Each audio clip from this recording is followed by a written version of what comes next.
हे मेरी प्यारी tube family, कैसे हो आप सभी। आई होप आप सभी बहुत अच्छे होंगे दोस्तों। और आजकल हर एक लड़का, हर एक यंगस्टर हमारा लगा है यूट्यूब पे वीडियोस डालने, और वो एक वायरल क्रिएटर बनना चाहते हैं जिनके मिलियंस में सब्सक्राइबर्स हों, हजारों फैन फॉलोइंग हो, और वहां से वो हजारों रुपए, लाखों रुपए, करोड़ों रुपए वहां से कमा सकें, है ना। और कोई भी स्टडी वगैरह से हटके सारे इन चीजों को करने लग पड़े हैं। तो इसके पीछे क्या रीजंस है कि कुछ ना कुछ सोच समझ के या देख के ही वो उन चीजों को कर रहे होंगे। सो इसी के ऊपर बात करेंगे कि यूट्यूब पे सच में अगर आपके 1000 सब्सक्राइबर्स हैं, 10,000 हैं, 10,000, 1 लाख, 1 मिलियन, 10 मिलियन, कितने आप मैक्सिमम वहां पे अर्निंग कर सकते हैं, क्या क्या अपॉर्चुनिटी आपको होती है, और जितना आप सोचते हैं ना उससे कई गुना सभी यूट्यूब क्रिएटर्स वहां पे अर्न करते हैं।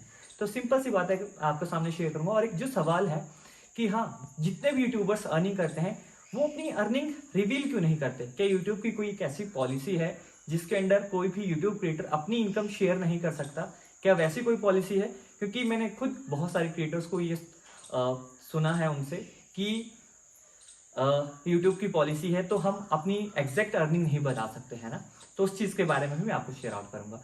तो सबसे पहले फैमिली में आपके साथ शेयर करूं कि यूट्यूब पे क्राइटेरिया होता है अपने यूट्यूब चैनल को मोनेटाइज करवाने के लिए। और जैसे ही वो क्राइटेरिया पूरा कर लेते हैं, 1000 सब्सक्राइबर्स और 4000 का, तो उसके बाद आपके चैनल पे एड्स आना शुरू हो जाती हैं।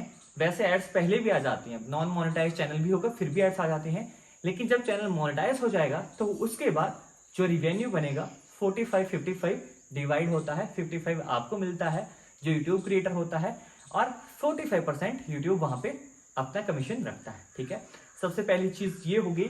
अब मानिए, एस्टिमेट बता रहा हूं क्योंकि जो भी अर्निंग होती है ये फ्लक्चुएट करती है आपकी ऑडियंस के ऊपर, इसको एक वो जियोग्राफी के ऊपर, जियोग्राफिकल लोकेशन के ऊपर। ठीक है, कि आपका जो वीडियो है कितने से कितनी एज की ऑडियंस वॉच करती है, किस तरह की ऑडियंस है, कहाँ पे आपकी वीडियो वॉच किए जाते हैं, और जो आपका टाइटल कंटेंट है वो किस तरह का है, और उस हिसाब से वहां पे क्या सारी चीजें हैं, उस हिसाब से आपको रिवेन्यू बनता है ना।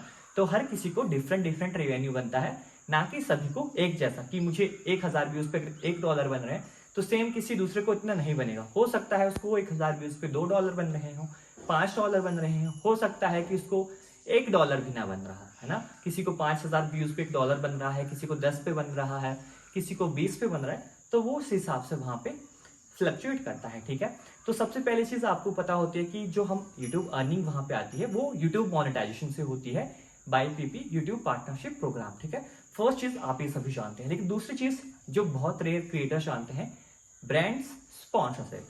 ठीक है, क्योंकि जितने भी क्रिएटर्स हैं यूट्यूब से, अगर मैं सच भी कहूँ, फॉर एग्जाम्पल जो यूट्यूब के सबसे बड़े ब्लॉगर्स हैं अभी रिसेंट, जिनके नंबर ऑफ सब्सक्राइबर्स बहुत ज्यादा है, अगर सिर्फ मैं यूट्यूब व्यू से भी कहूँ तो वो अप्रॉक्स हो सकता है कि उनकी अर्निंग करोड़ के आसपास हो, इतना हो सकता है।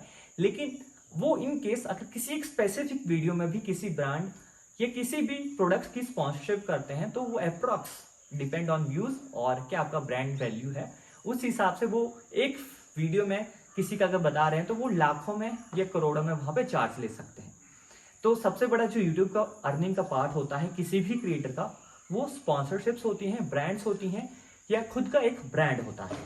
ना कि व्यूज से उतना अर्निंग नहीं बनती। अगर आपको हजारों व्यूज आ रहे हैं तो आपको अप्रॉक्स, जितना मैं कहूँ, मान लीजिए कि आपको हर एक वीडियो के ऊपर एवरेज 1000 व्यूज आते हैं, ठीक है, और आपको स्पॉन्सरशिप नहीं करते हैं, तो आपको मंथली, मैं एट द एंड कहूँ तो आपको अप्रॉक्स $15-20 के आसपास बनेगा। अगर आपके मंथली व्यूज 30,000 के समथिंग जा रहे हैं तो आपको हो सकता है कम ज्यादा भी हो सकते हैं, लेकिन 10 से 20 या $25 के बीच में फ्लक्चुएट करेगा। ठीक है, इतना नॉर्मली बनेगा। ठीक है, अब जिनको लाखों में व्यूज आ रहे हैं, ठीक है, उनको अप्रॉक्स अच्छे खासे बनेंगे। हो सकता है उनको 500 से $1000 मंथली बन जाए, और जिनको मिलियंस में आ रहे हैं उनकी अर्निंग हो सकता है 50 लाख से ऊपर हो, करोड़ के आसपास हो, ये इतना पॉसिबल होता है। लेकिन एट द एंड मानिए जिसके 1 लाख व्यूज आ रहे हैं वो महीने के कमा रहे हैं 50,000, ठीक है ना।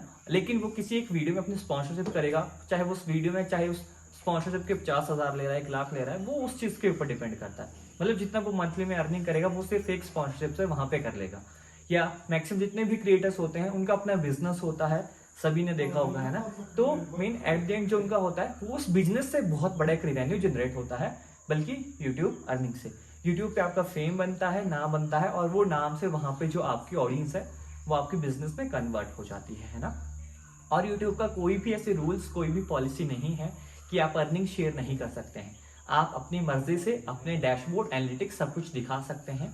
वो आपके ऊपर डिपेंड है कि आप अर्निंग दिखाना चाहते हो कि नहीं, क्योंकि इंडिया में ये चीज़ मानी जाती है कि अपनी जो हमारी सैलरी होती है, जो अपने पैसे होते हैं, वो किसी को बताए नहीं जाते, क्योंकि नजर लग जाती है, ये सबका मानना होता है। तो इसीलिए बहुत सारे क्रिएटर्स अपनी अर्निंग शेयर नहीं करते हैं, कुछ कर भी देते हैं जिनको कि अपने प्रोडक्ट्स वहाँ पे सोल्ड आउट करने होते हैं, अपने कोर्सेज सोल्ड आउट करने होते हैं। इस केस में वो अपनी अर्निंग वहाँ पे शो ऑफ कर देते हैं कि हाँ, हमने इतने पैसे यूट्यूब से कमाए हैं और हमारा कोर्स खरीदने के बाद आप भी अपने यूट्यूब चैनल को मोनेटाइज करवा के वहाँ से अर्निंग कर सकते हैं। वो अपने ब्रांड है कि किस तरह से वो है ना उस चीज़ को आगे प्रमोट कर रहे हैं, वो उन चीज़ों के ऊपर डिपेंड करता है। तो ये बहुत सारे फैक्टर्स थे जिनसे अर्निंग बनती है और उस हिसाब से अर्निंग जाती है ना। और यूट्यूब पे एक ऐसा प्लेटफॉर्म है जहाँ पे आपको एक पैसिव इनकम मिलती है ना, क्योंकि दो तरह से इनकम जनरेट होती है, एक्टिव पैसिव। ठीक है, एक्टिव इनकम वो होती है जिसमें जब आप काम कर रहे हैं वो आपको मिलती रहेगी।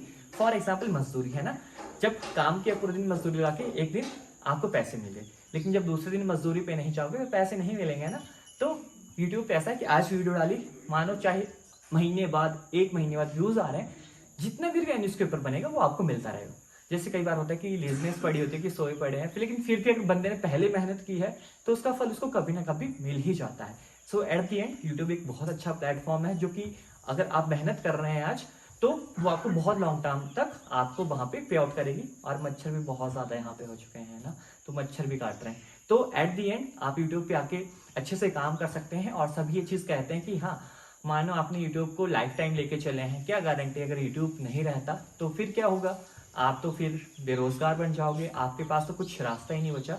तो उसका एक सिंपल सा आंसर है, देखिए कि लाइफ में कोई भी चीज़ परमानेंट नहीं होती, ना कि इंसान ना कोई चीज़, है ना। हर चीज़ में रिस्क होता है और हर चीज़ टेम्परेरी होती है। और यूट्यूब पे जो मुझे सबसे ज़्यादा ऑथेंटिक इसलिए लगता है कि यूट्यूब लंबे टाइम तक इसीलिए टिकेगा क्योंकि यूट्यूब लिंक है डायरेक्ट गूगल से, है ना। और गूगल पे बहुत सारी ऐसी चीज़ें हैं, जीमेल, ओवरऑल ये सारी चीज़ें हैं ना एक दूसरे के साथ लिंक अप है। तो अगर कोई एक चीज़ को कैंसिल करेगा तो वो एक बहुत बड़े स्केल पे वहां पे इफेक्ट डालेगा। तो ये चीज होना इतना पॉसिबल नहीं है, क्योंकि सभी को लगता है कि अगर टिकटॉक बैन हो गया तो ये एप्लीकेशंस भी बैन हो सकती हैं। तो इतना इजीली यूट्यूब बैन नहीं हो सकता है, क्योंकि इंडिया में ऐसे हजारों लाखों क्रिएटर हैं जो कि यूट्यूब के थ्रू अर्निंग करती है। और अगर कुछ गवर्नमेंट एक ऐसा डिसीजन लेती है तो फाइनली कुछ नहीं बचने वाला गवर्नमेंट का, और कोई ऐसा डिसीजन ले भी नहीं सकता, क्योंकि हजारों करोड़ों में यूट्यूब से अर्निंग आती है अपने कंट्री में, जिससे कि गवर्नमेंट को भी प्रॉफिट होता है और बंदा फाइनेंशियली बहुत बेटर तरीके से वहां पे चीजें कर पाता है। क्योंकि देखो, दिस इज द रियलिटी, है ना। यूट्यूब ने हजारों बंदों को रोजगार दिया है और अभी भी दे रहा है। ना वहां पे कोई करप्शन चलती है, वहां पे ना नेपोटिज्म चलता है, ना वहां पे कोई बॉयकट चलता है। बॉयकट बाहर कर दिया किसी चीज को, है ना।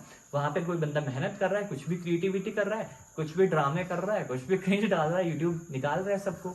लेकिन चलो, एट द एंड सबका यही पर्पस होता है कि आप थोड़ा सा नाम बन जाए, फाइनेंशियली अर्निंग लग पड़े आना है, वही होता है एट द एंड मेन पर। अदरवाइज तो सभी अच्छे से ही शुरू करते हैं, मेहनत करोगे, निकल गए, अच्छे से स्टार बन गए, एवरीवन अप्रिशिएट्स। अदरवाइज दुनिया वही ना, कुछ नहीं बनोगे तो लोगों को जान जाओगे, अगर कुछ बन जाओगे तो लोग आपको जान जाएंगे, लेकिन जान जाएंगे एट द एंड कुछ भी करके। सो यही कहना चाहता हूँ कि सभी बहुत अच्छे हैं जिस भी लेवल पे वो कर रहे हैं।